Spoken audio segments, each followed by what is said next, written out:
Welcome. You're listening to The Best of Investing. I'm your host, Edward Brown, along with my co-host, Mark Hanf of Pacific Private Money. Our phone number is 888-912-1190. Use that number to answer the trivia questions for a 5-pack tanning certificate given away during this show. And that certificate's not sponsored by the radio station, but by Tan Bella Tanning Salon with 2 locations in San Francisco and 1 in Marin. Today's trivia theme is miscellaneous trivia.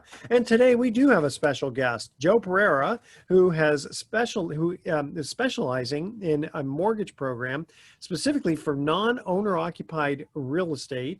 He's got over 20 years experience in the mortgage lending, real estate sales, and new home construction, and he provides unparalleled resources to his clients.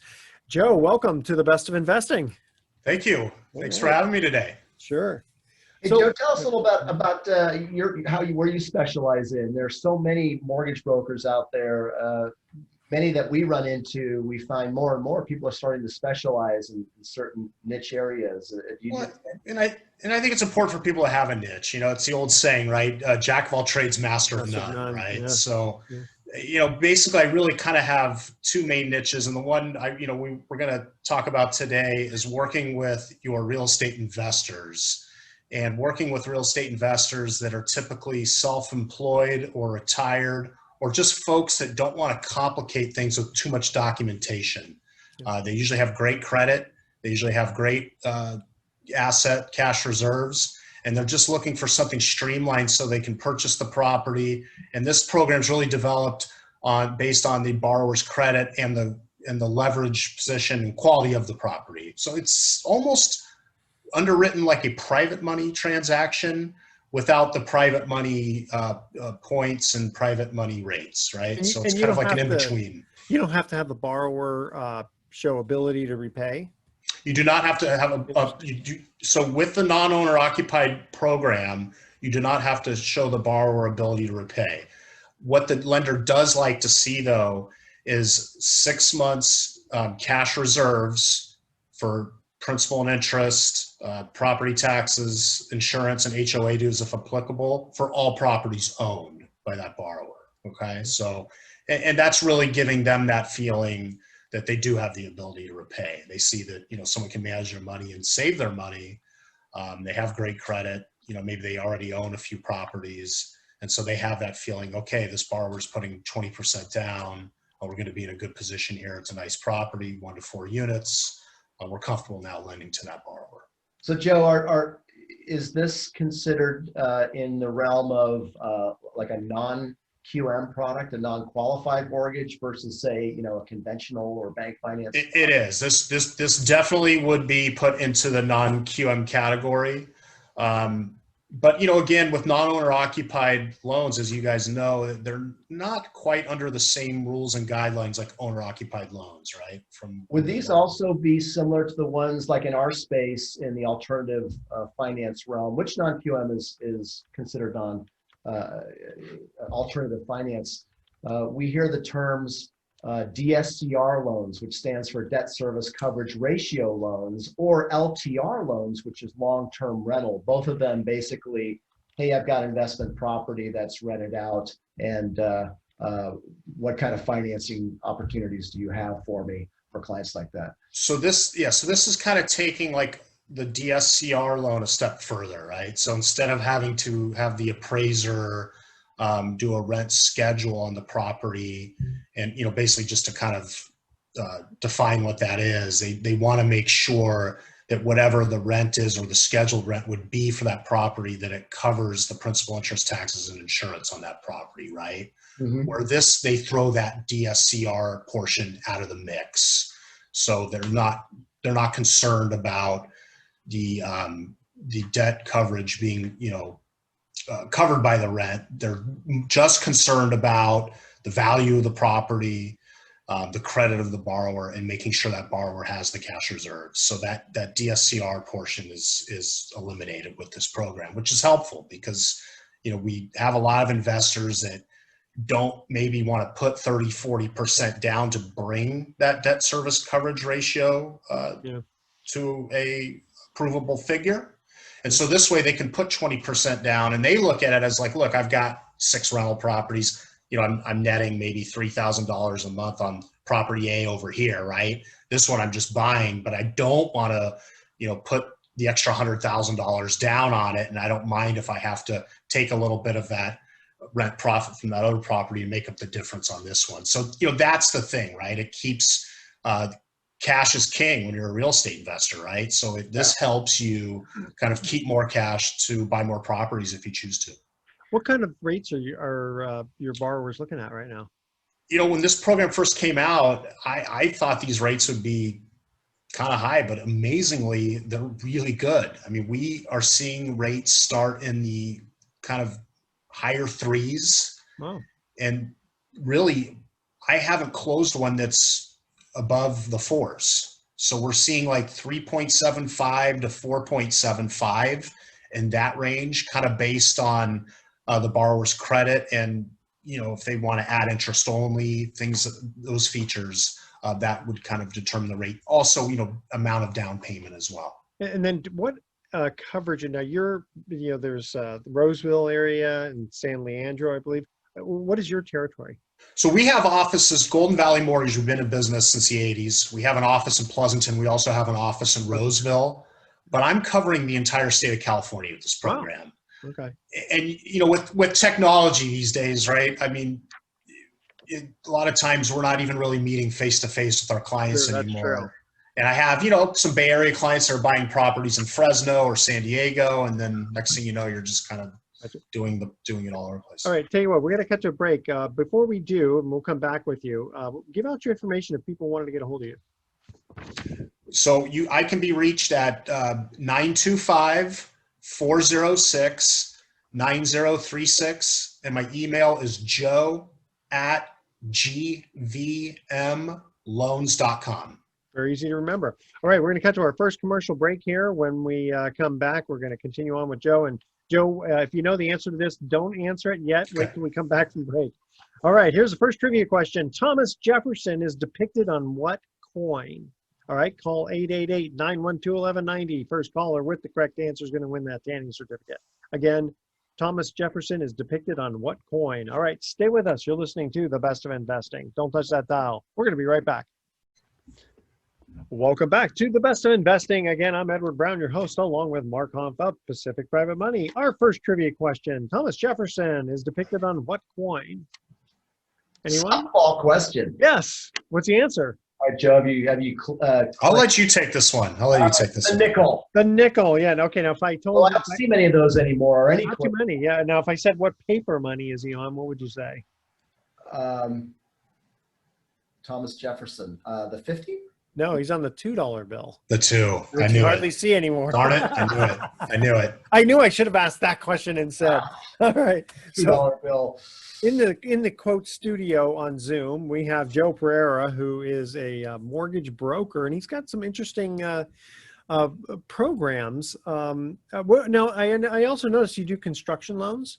We do a little bit of construction loans. Those are starting to really become more active again. Yeah. After the real estate crisis, mortgage crisis, those were tough to come by, but they're really starting to come back now, especially with the housing shortage, right? You're seeing people buy lots and build custom homes again, which we, really didn't have a market for a long time, right? Yeah. So Joe, just to refresh what we were talking about in the first segment. So you are not a hard money lender, because my company, Pacific Private Money, we are a hard money lender, although we do have a non-QM division. They're dealing mostly with people trying to buy their next home. That's kind of our specialty as well, both on the hard money side. We do bridge loans and such. But we do sometimes have access to hard money long-term rental and non-owner occupied stuff, but not at the rates you're talking about. So you really, it sounds like you've got a product that is a great opportunity for someone who might have used a hard money or private money loan from one of the main lenders in California, to maybe they bought a property to fix and hold, or just bought it to invest in, but they used hard money to capture it quickly, maybe quick close or fast access to cash. Are a lot of your clients those who are looking to, basically, okay, now I got the property, let's maximize the cash flow with the lowest interest rate loan we can find? We are seeing that. So it's kind of a twofold on that. So we are seeing people that want to, pay off the hard money loan that they took out, a lot of times too, right? I mean, the hard money loan might be a 12 or 24 month term. So, this is a great opportunity to do that at a great rate. In payment, there's also an interest only option. So you can take an interest only payment. And so that's one item you're seeing coming out of the hard money. Another thing we're seeing too is that, they are actually even taking some cash out in addition to paying the hard money loan off, right? So properties are appreciating. It gives that investor an opportunity to either maybe do some work on the property without digging into their own money. So they can take some cash out, drop that rate quite a bit, get a much better payment, and then do some repairs at property, or use that cash to maybe buy another property. So it just gives you a lot of flexibility as the investor to do those things with this program. And really, the greatest thing about this program is that it's just very light on the stress and documentation. We're not looking at tax returns. We're not, calling to get, the job history. I mean, it's straight credit and property-based lending. So really common sense lending.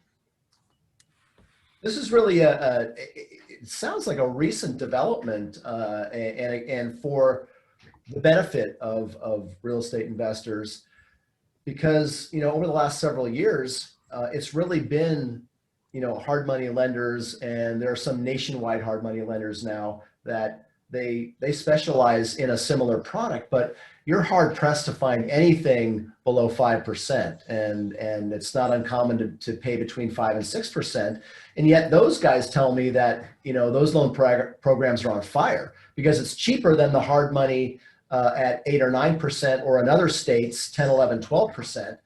But Right. what you're talking about can really make a difference for someone, who owns a schedule of real estate. That those rates in the 3s to low 4s, that's pretty amazing for a real estate investor. Yeah, it's a great opportunity, and that's why I'm just, I'm really investing my time and spending a lot of time just kind of spreading the word on the program, because, I'm also a real estate investor, right? And so, and there's a lot of times where, like you were mentioning, you want to move quick on a property, or you don't have time to deal with a 60-day underwrite on a property, right? And as we all know, the more properties you own, the more complicated the underwriting can be if you're trying to do like a standard Fannie Freddie type loan on an investment property. This just cuts all of that out and really streamlines it and gives the investor just a much easier path to obtaining that property, or to refinance the property they already have. And again, we've seen properties appreciate. We've seen that, maybe there's some deferred maintenance that investors need to do their properties.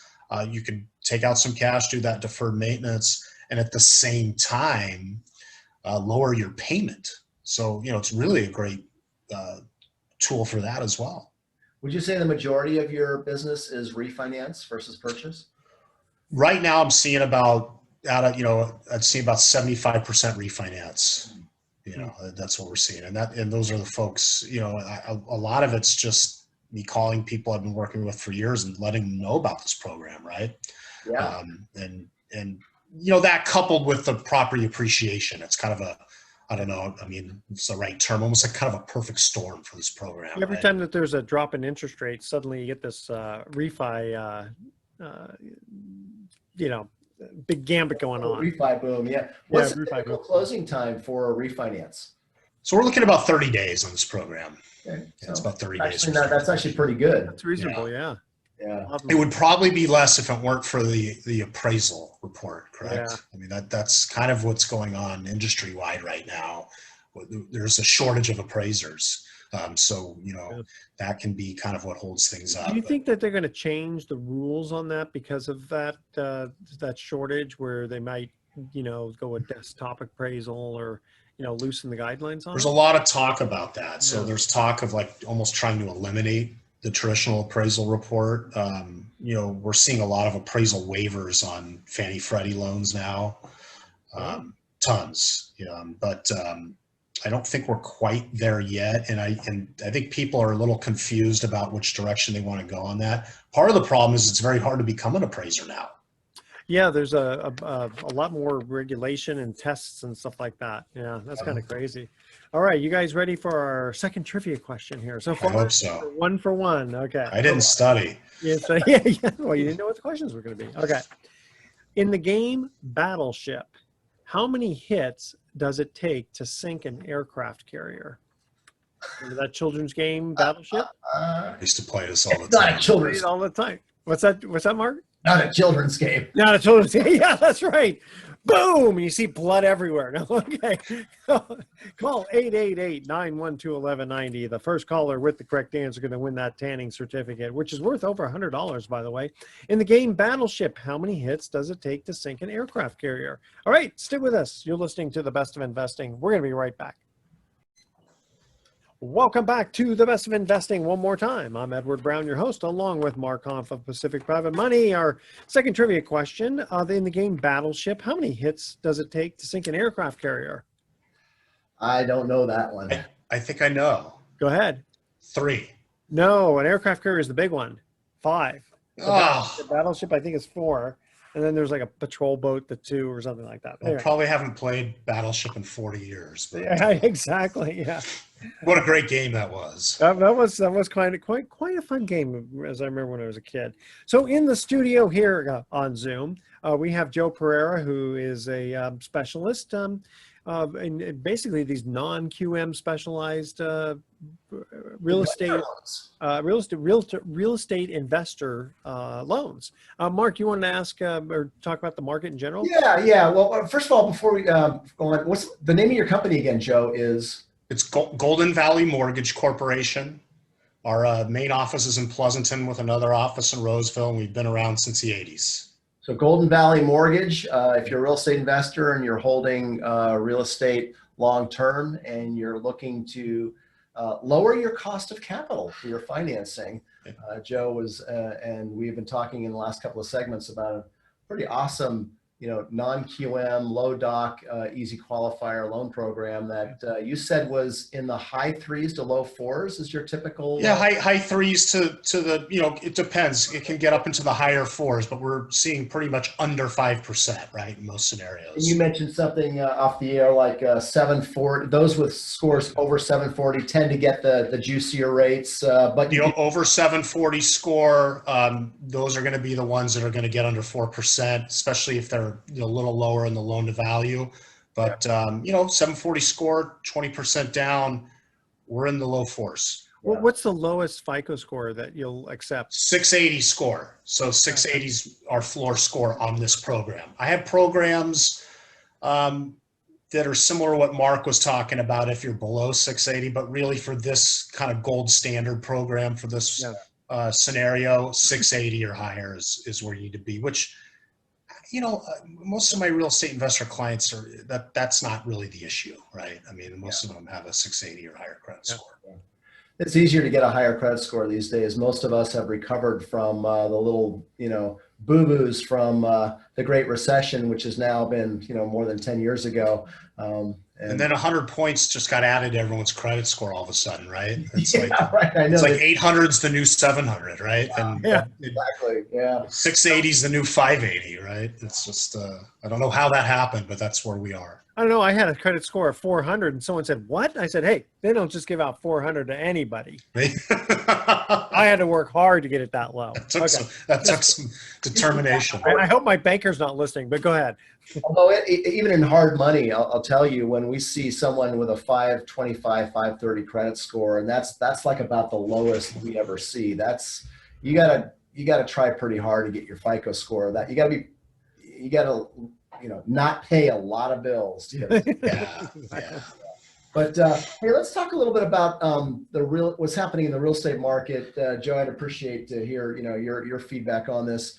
It seems like there's so much in the real estate news today about iBuyers and now power buyers, people who are, the iBuyers, of course, are looking to increase their portfolio of loans in these companies that have been sprouting up, looking to buy as much real estate as they can, and taking inventory away from the kind of retail property investor guys like you and I that are just trying to put together a nice portfolio of rental properties.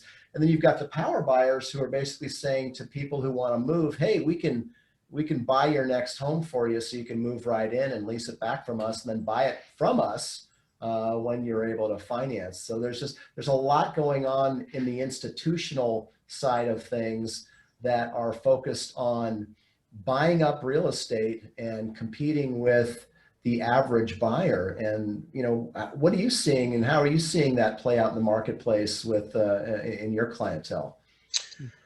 It's still a very competitive market, right? So I don't get too much into that. I deal with more of like the just regular consumer, right? Just kind of the guy, the individual person or the family. But we're still seeing it's just a very competitive market, right? And so I think a couple of keys I'm seeing where people are having success and people are failing is that you have to have a good agent, or you have to have a good strategy to educate your agent with.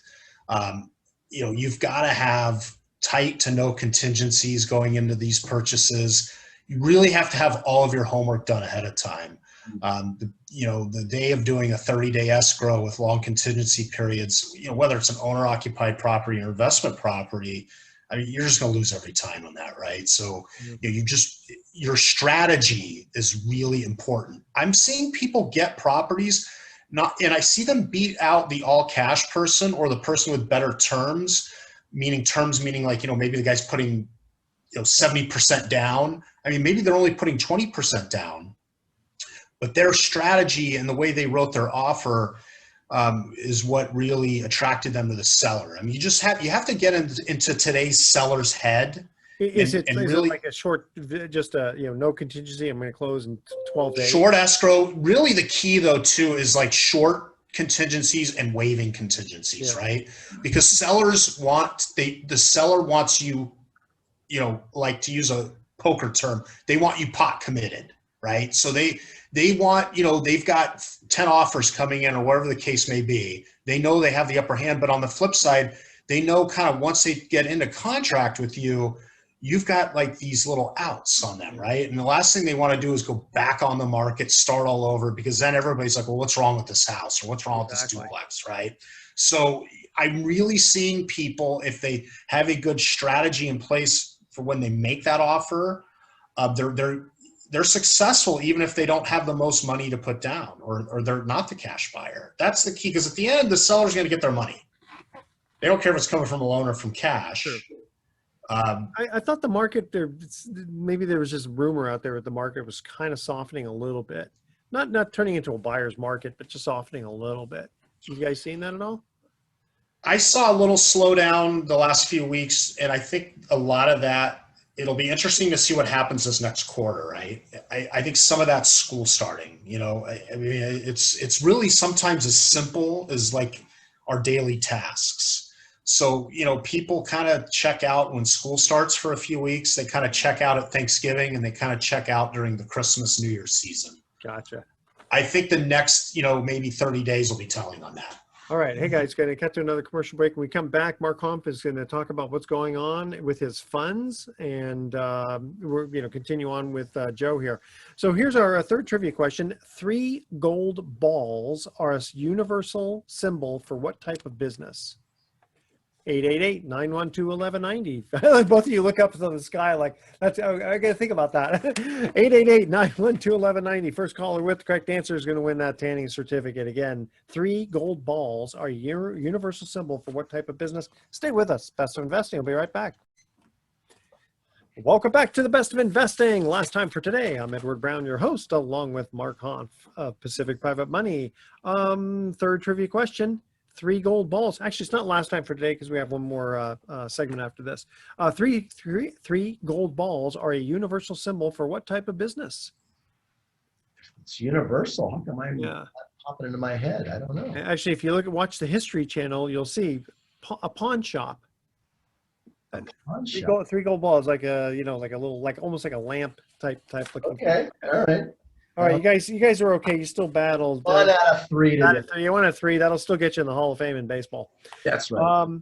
Okay, so Mark, let me move on to you. Anything going on specifically with the Pacific Private Money Funds? Because you have 4 of them that you want the audience to know. Well, for those of you who are real estate experienced, real estate investors, oftentimes you're taking advantage of markets like this and selling. But the problem then becomes, okay, well, what do I do with my sale proceeds afterwards? Do I invest in stock? Do I put it in the bank? You're probably out looking for other property, but it's a pretty expensive marketplace out there right now. Maybe you're taking money off the table in real estate and maybe looking to sit on the sidelines and wait for that next cycle to hit.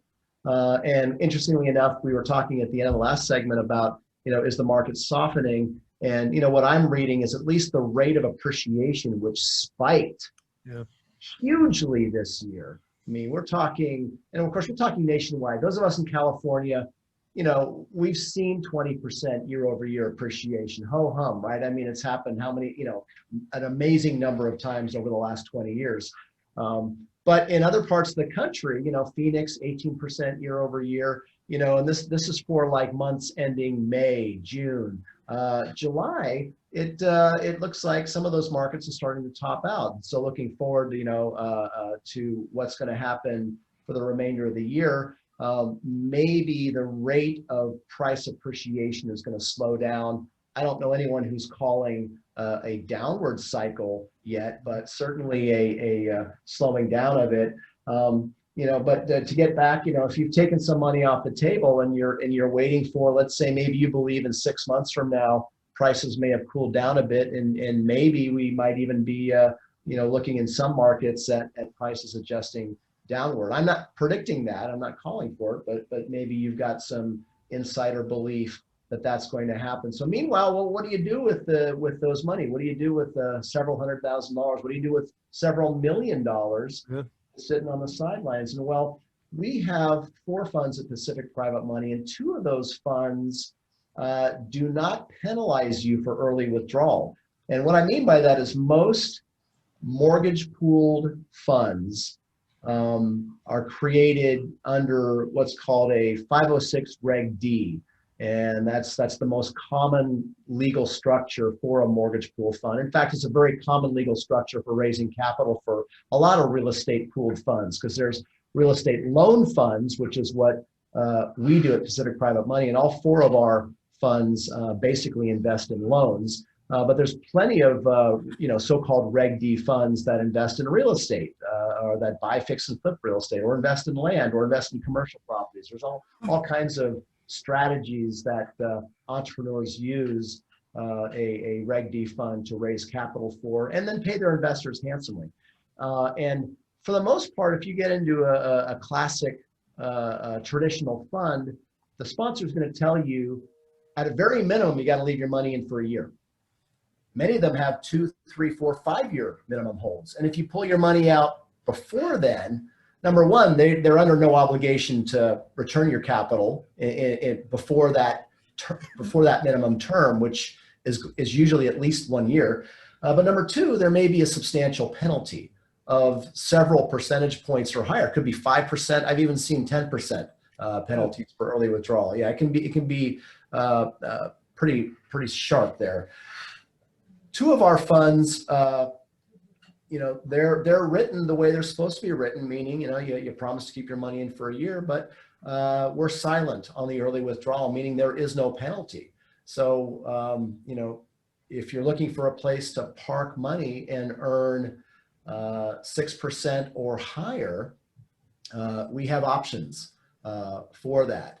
And what's interesting is that we find that people who traditionally do not invest in funds, these are usually real estate experienced investors. We've attracted many people to our no penalty fund because now they can park $500,000 or $1 million in there, and they know that they can have access to it if an opportunity to buy something else, whether it's another piece of real estate or whatever, buy a house for your kids. They know that their money isn't locked up and they're not going to lose the majority of their earnings through some kind of clawback or early prepayment penalty. So that's worth investigating. And the other two of our funds do both have a 1-year hold because those particular funds invest in longer term loans. But the two funds that we have that do not have an early withdrawal penalty, they invest mostly in highly liquid and or short-term loans. So it's worth checking out. For more information, go to pacificprivatemoney.com. We do have a page under investments that talk about our family of funds. And then, of course, for more information, you could reach out to us either by chat or by email, and we'd be happy to send you more information. But the returns start at 6%. The Pacific Freedom Fund is 6%. Pacific Private Money Fund is paying a little bit more than 7%. We've got 7.5% paid by our Pacific Southwest Fund. And then last but not least, we have what we call our North Star Capital Fund, which is a construction lending fund. That one is paying right around 10% right now. That's our highest paying fund because construction loans are more expensive and we're able to earn more on those investments. So again, for more information, go to pacificprivatemoney.com. Very good. When we come back, we'll see what kind of deals of the week, because a lot of people are they're listening to the show and they're thinking, how can you afford to pay those kinds of rates? I mean, who'd be willing to pay a high enough interest rate so that you could pay the investors 6, 7, 8+%?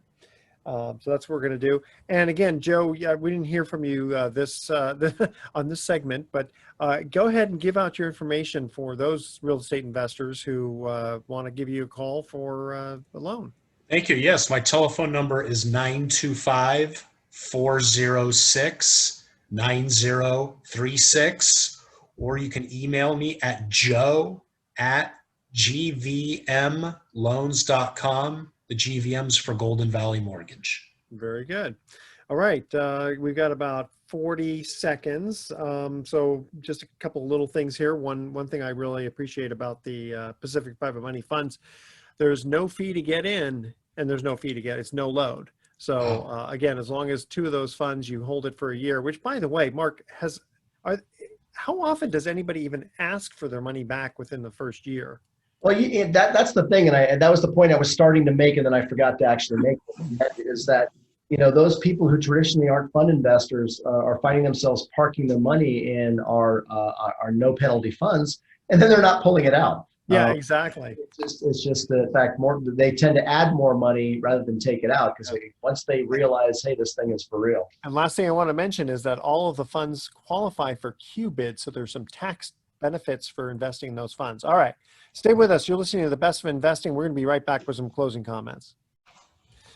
Welcome back to The Best of Investing. Last time for today, Edward Brown here, along with Mark Hanf of Pacific Private Money. So a deal of the week, we recently heard from a client who owns a house free and clear, wants to borrow against that house to cash out his siblings on a house where the parents had passed on. And so situation, he wants to hold on to the house. The other siblings don't want to, so they've come to an agreement on the price. And the reason that they're coming, rather than going to a quote normal bank, is in order to get the siblings their money back in like 2 weeks. They made the decision. They said, well, where can we get $600,000-$700,000 in 2 weeks? So that's why they come to a private lender, and the rate is probably I think we quoted 8.5%. Well, not only that, one of the main reasons that you can't go to a bank, your local bank, regional bank, or national bank, to lend you money in a situation like that is they won't make a loan to a trust. Banks only lend to individuals. They don't, or LLCs or corporations. They don't lend to trusts, and so they may not be able to, in most cases, take the property out of the trust. It's in the trust because the parents died or the last remaining parent died. Now it's being held in a trust because that was set up prior to their deaths for the beneficiaries, which could be 2 or more children. And so and then very typical situation. And probate attorneys contact us, when they know to contact us, they'll reach out and go, hey, we've got, one wants to keep the property and the other doesn't, or maybe they need to borrow money to fix up the place and sell it. Yep. So there's a lot of reasons that oftentimes they come to us for money. And then another one, got a phone call yesterday. This gentleman actually wants to make a lateral move. So he owns a property worth $1.3 million, and owns it free and clear, and just wants to sell it at some point and buy another property for $1.3 million. And he actually doesn't want to put any cash down because he wants to hold back reserves in case he needs to, fix up the place, etc. So we're actually going to lend him the entire $1.3 million purchase price because we're going to cross collateralize it against the other property. We'll be at 50% loan to value. So it's conservative from our standpoint. The reason he's going this route is because he wants to make an aggressive offer with the seller, as we discussed, a very short time fuse, so to speak, with no contingencies. So we'll see how that turns out. But again, that's a typical situation because this gentleman will be able to refinance us out anytime he wants with no prepayment penalty. So it's what a great program that is. Yeah, that's amazing.